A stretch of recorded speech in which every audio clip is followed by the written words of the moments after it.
The following podcast was originally recorded and released on my Patreon on January 15th. See, let me catch you up to speed here. I had this idea to release bonus episodes of a podcast that I call My Other Podcast, which is an exclusive podcast for my patrons over on the Patreon at patreon.com/StephenR, or join for only $1 a month. The idea was that every Friday when a new episode of WandaVision was released, I would watch the episode and then I would sit down and record my thoughts about it and put it up on the Patreon for my folks over there on the same day. I would then eventually, once WandaVision was done and all the episodes were out, take those episodes of My Other Podcast, put them together somehow and release them as larger, longer episodes for you folks here on the Just Another Fanboy feed. Now, it has since been suggested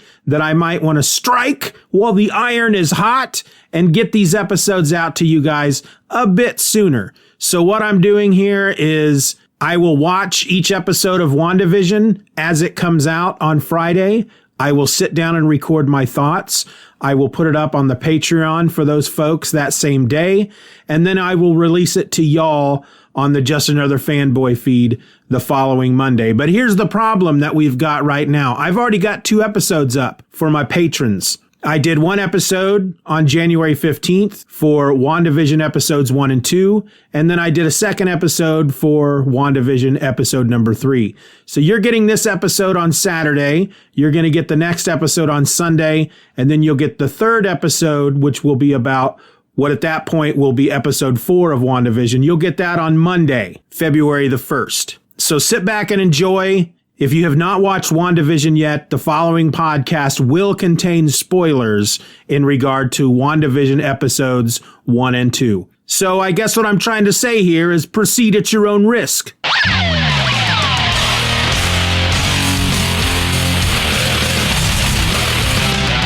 Hello and welcome to another episode of My Other Podcast. I'm your host, Stephen, and this is the podcast that I create just for y'all over at the Patreon. Sure, every once in a while, I do share it with others. I do like to share things.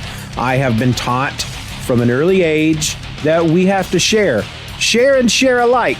And Share Bear was always my favorite Care Bear. I don't know if Share Bear was a Care Bear, but if there was a Care Bear, it should have been Share Bear. It's a lot of air words. Anyway, this is coming a little late because as I was getting ready to actually record last night, it's Friday. I'm recording this on Friday, the day that the podcast is supposed to come out. Usually I record them on Thursday nights, and I was sitting down to get ready to record for today, last night, and I realized that the very first episode of WandaVision was going to hit Disney Plus today. I was thinking tomorrow when I was doing this on Thursday, but now that it's today. Confused? Well, if you watched WandaVision, you might be slightly confused. But I thought I would like to talk about it. And then I thought, what if I talked about it every single week? And then I kind of scratched my head and said, no, they like it when I change stuff up. They don't want just a WandaVision episode every Friday. So I came to a compromise. I said, today's episode of My Other Podcast will be about WandaVision. Next week, y'all are going to get 2 episodes of freaking My Other Podcast. So I'm going to do your regular Friday episode. And then at some point on Friday, I will watch and then talk about the latest episode of WandaVision. And I may just do that for all the new stuff that's going to be coming out on Disney Plus this year. Sound good? Exclusively for y'all. That's what I'm saying. So I watched WandaVision, and the first thing, of course, I noticed was that they actually released the first 2 episodes today. And I took a great big bunch of notes. That's me rifling through the notes. So I don't know how coherent this talk about WandaVision is going to be, but we'll see what we see. So first of all, neither episode had a name. They didn't title either episode. It was just episode 1 and episode 2. The first one was about 30 minutes long, and then the second one I think was just a little over 30 minutes long. And they're a little bit odd. So let's just talk about the first one first, shall we? The screen format for this episode was square. they wanted it to look as if you were watching an old show from the 50s. It was black and white. It was a sitcom called WandaVision. It had a fun little intro theme song it showed like the two of them in their car after having just been married and then moving into their new house. And it's very much, it feels like this first episode, it feels like you were watching a TV show sitcom that was kind of a cross between the Dick Van Dyke Show and Bewitched. It leaned more heavily toward Bewitched. And you've got Wanda and Vision, Wanda, who is a witch, and Vision, who is an android. And the whole premise of this sitcom, and I would use air quotes if you were seeing me in person, the whole idea of this sitcom is that they are these extraordinary people trying to pass off as regular people living amongst all the other regular folk. He has a job that he goes to. She's a homemaker. He has a job that he goes to called Computational Services Incorporated, and he makes a number of jokes throughout the episode as he tries to figure out what it is computational services does. And they seem to only do computational information. They run reports. That's what they do. And nobody knows what the reports are for or what they're about, but they compute. And that's what they do. And that's really about it. The episode starts out with the two of them in the kitchen. She is washing dishes and she's doing it all by magic. And one of the dishes crashes into his head and he's like, "Oh, Wanda, you and your flying saucers." I can't do the accent, but it was really cheesy. And then he points out the calendar on the wall. And for the day that today on the calendar, there is a heart drawn in above the date. And neither of them know what that heart means. They know it signifies something, but they don't know what it means. And they're both acting as if they do know what it means, as if the other one has forgotten and they're going to try to trick them into telling each other, I guess, what it signifies. But he goes off to work. When he is at home, he wears a suit and he looks like Vision. He's red and green and all that. But then he does a little snappy thing with his hand and his face turns, his head, he looks like a normal human, and he goes off to work. Well, while he's at work, she's visited by the neighbor, and I can't remember her name. I didn't write the neighbor's name down, and I don't remember the actress that plays the neighbor, but she comes over to visit with Wanda to welcome her to the neighborhood. And Wanda mentions to her that there's today is a special day. She's just not quite sure what today is. And the neighbor says, "Is it your birthday?" And she says, "No." And she says, "Is it a holiday?" And she says, "No." And she goes, "Is it an anniversary?" And she goes, "Yes, it's our anniversary." So the two of them start planning out a romantic evening for Vision when he comes home from work. Now, I do find it kind of funny that they are trying to act as if, they're trying to hide amongst the regular folks, pretending to be regular folks. But he still goes by the name of Vision. Everybody calls him Vision. The people at work call him Vision. Wanda calls him Vision. And nobody seems to blink an eye at that. Well, while Vision is at work, the boss comes out to talk to him. And we find out that the boss's last name is Hart. And the boss says that he's looking forward to having dinner with Vision tonight, and Vision realizes that's what the heart was on the calendar for, dinner with my boss. And as it is in these shows from the 50s, first of all, it's really weird, looking back at shows like that the boss would even come over for dinner. I can't imagine having my boss over for dinner, or I have people that report to me. I couldn't imagine going to somebody else's house for dinner.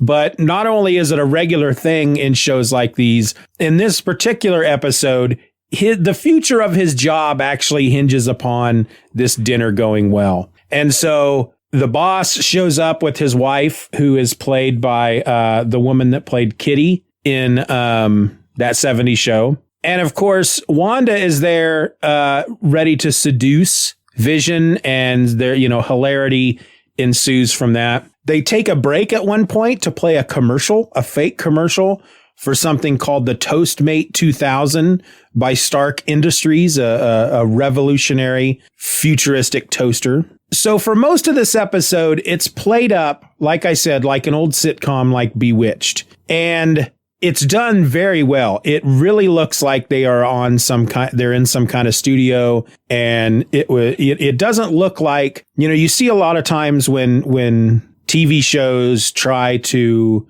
mimic old footage of something, and they don't do it very well. This actually does it quite well. It does feel it actually feels like an old show without, they didn't go over the top and add a bunch of like fuzz and stuff in the, like the film or the video. So it looks worn and junk like that. But everything is played up as if it's this sitcom from the 50s. But then at one point, as they're sitting around the table, the four of them, Vision, Wanda, Mr. and Mrs. Hart, they're sitting around the table getting ready to eat. They start to eat, and Mrs. Hart starts asking them questions. You know, when did you get married? When did you move to town? Why did you come to town? And it suddenly dawns on both Wanda and Vision that they can't answer these questions. They don't. They realize it's pointed out at one point that neither of them wear a wedding ring. They don't remember getting married. They don't know why they're at this town. They start to realize that they don't quite understand what it is that's going on. And then suddenly Mr. Hart starts choking on whatever he's eating. And he's just sitting at the table choking, and it just continues and continues. And it's this eerie music starts playing. Wanda and Vision are kind of looking at each other in confusion. Mrs. Hart is sitting across from Mr. Hart, and she just keeps going, like she's laughing, like Mr. Hart is joking around, and she keeps going, "Stop it, stop it." Stop it. Her voice starts getting a little strained, but it feels, it's a really creepy moment. And finally, at one point, Wanda just says, "Vision, save him." And Vision gets up and he uses his powers to reach into the dude's throat and pull out this chunk of food that he was choking on. And the guy gets up and he's like, "Oh, well, okay. Well, that was dinner. Thanks, everybody." And then they leave. And it's like nothing weird happened. And then as the show is ending, that is like the only moment during the show, except for the very end, that you realize something weird is kind of going on. And as the show ends, the credits start to roll and the camera pulls back, and it looks as if somebody in the modern day is watching this on a TV in some kind of, it almost looks like a stakeout van of some sort, a surveillance van. But it may not be. That's just the impression I got. And whoever it is that's watching this, you don't see who it is. All you see is basically a shoulder and an arm. And they reach down and pick up a very weird looking remote control, and they hit stop. And then that's when the actual credits run, which are now at this scene. And then the actual credits are all widescreen and in color.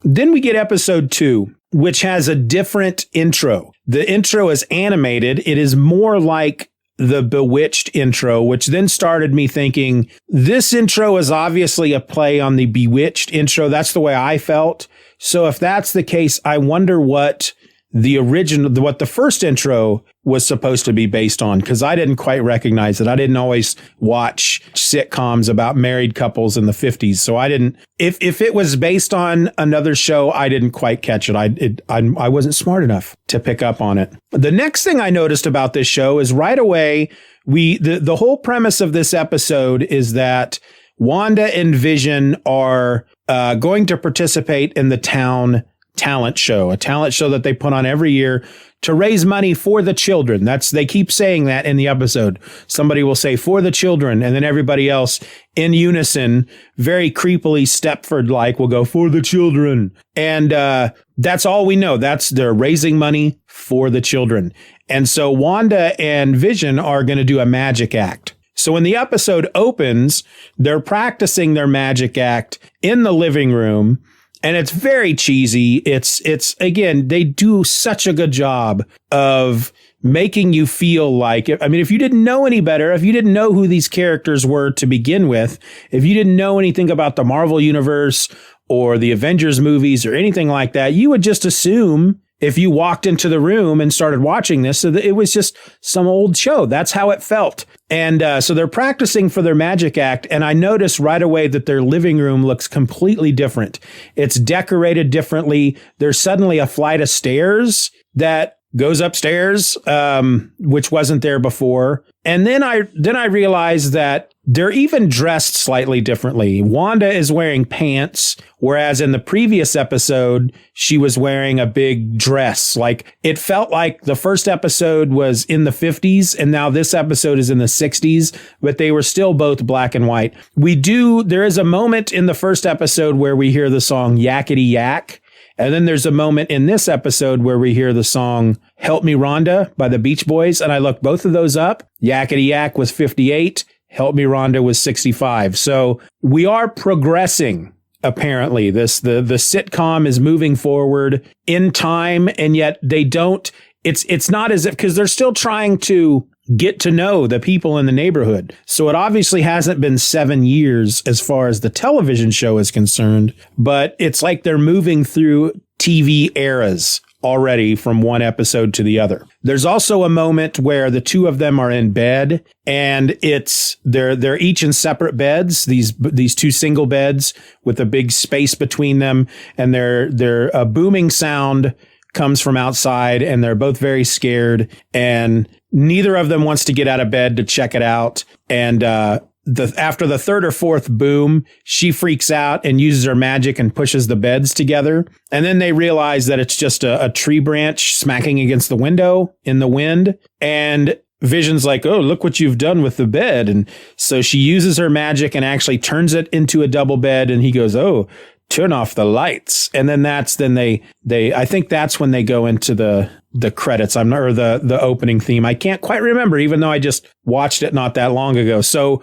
we've gone from it's basically like they're trying to make a commentary on how television shows progressed throughout the years. She was wearing a dress in the first one. She's wearing pants in this one. Obviously, their beds were separate, and now they've moved them together and are sleeping in the same bed now, which was kind of a big deal when, for example, the Bradys did that on the Brady Bunch. And then the rest of the episode actually takes place outside of the house. It feels more like Leave It to Beaver. It feels less like a sitcom that is being shot in a sound studio, and now it feels like Leave It to Beaver. They're out on a lot, on the back lot of some Hollywood studio.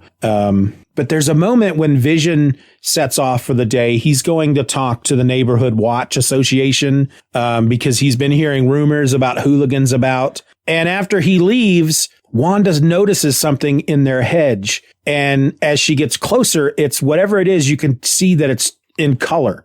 Everything else is black and white, but she notices something in the hedge, and it is in color, and she reaches out and she picks it up, and it's a toy helicopter. And that's kind of a weird moment. That's the first moment in this episode when you start to realize that something is going wrong. And then her and the neighbor, they head off to go meet with the women's organization that is putting the talent show together. And the woman in charge, her name is Dottie, and everybody, it's a whole like Stepford Wives type thing going on. Wanda meets one of the neighbors named Geraldine. That's what she tells her. Her name is Geraldine, but I'm fairly certain, without looking anything up, that it's the woman that plays Monica Rambeau, who is, I think her name is Photon now, but she was Captain Marvel. She was, in the Captain Marvel movie. She was the little girl. And I know she's in this, and I know she has a big story arc in this, but I don't know why she is calling herself Geraldine at this point. And I don't think she knows why she's calling herself Geraldine. But there's a moment when Wanda and Dottie are talking, and Dottie says, I know what you are. I know what you and Vision are trying to hide. And the song Help Me Rhonda is playing on a radio. And suddenly the song slightly changes, and they're singing Help Me Wanda. And then a voice comes from the radio asking the question, who's doing this to you, Wanda? Who's doing this to you? Well, in the meantime, Vision is meeting with the Neighborhood Watch, and he finds out that really they're just a group of men who sit around and gossip about other men in the neighborhood. And one of the guys, Geraldine's husband, gives Vision a stick of gum. Vision starts chewing on the gum. He accidentally swallows it. And then there's a bit of animation that shows like a cutaway of him his insides, very basic. And the gum is in his mouth. It goes down his throat, down this tube into his stomach. Inside his stomach are 3 gears that are turning.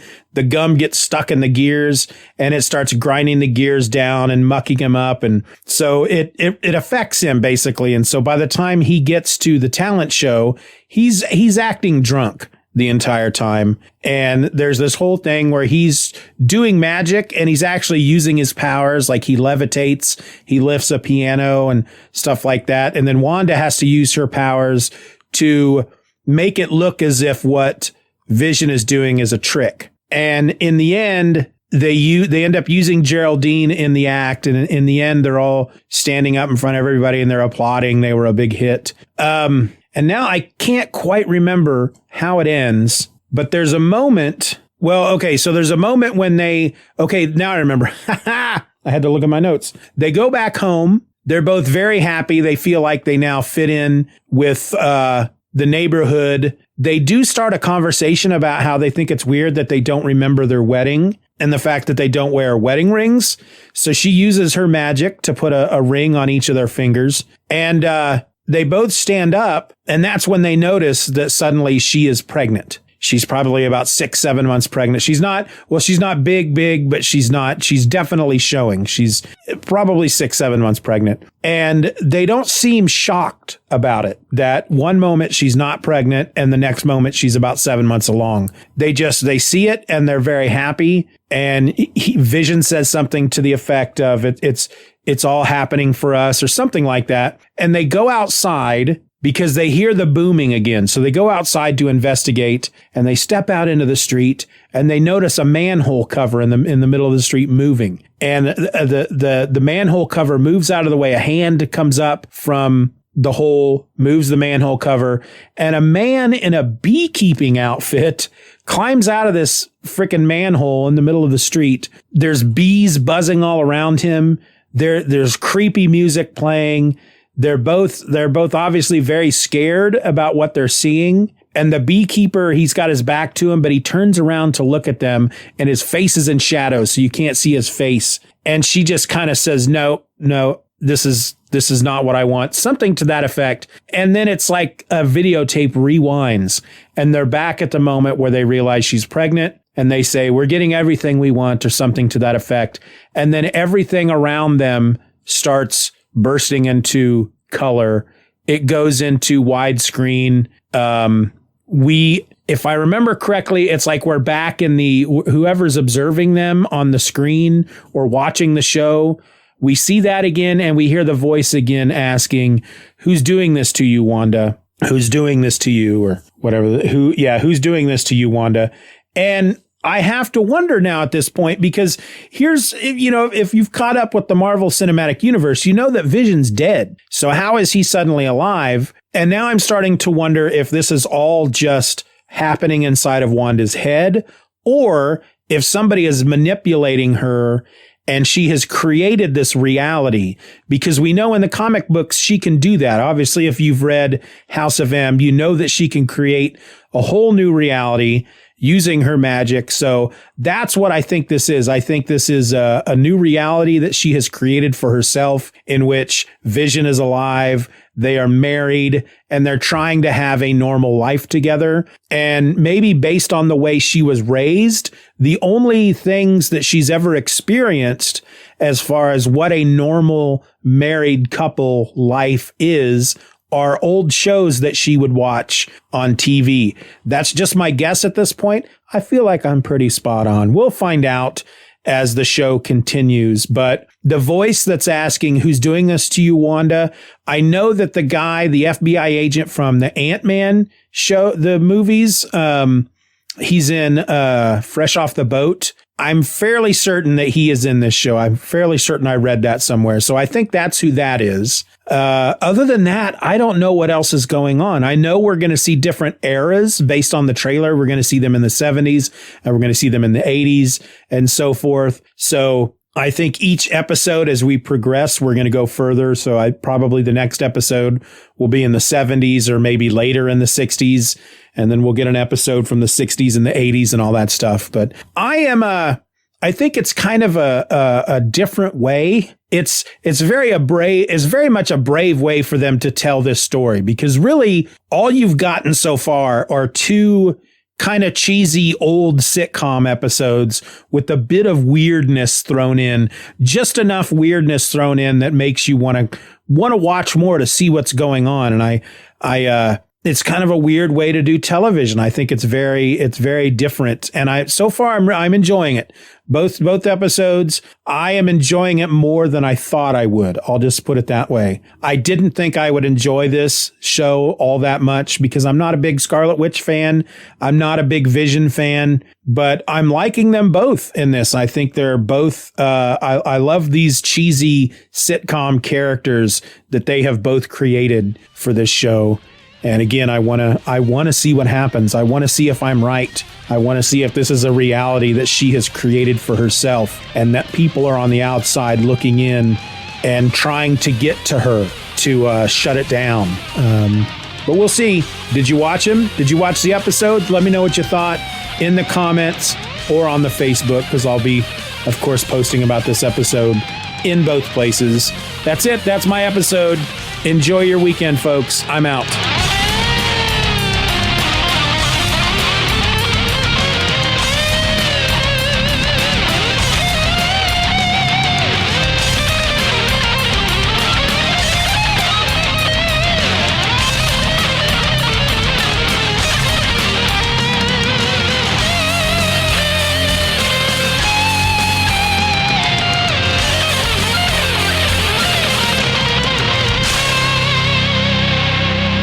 Bye-bye, Daddy.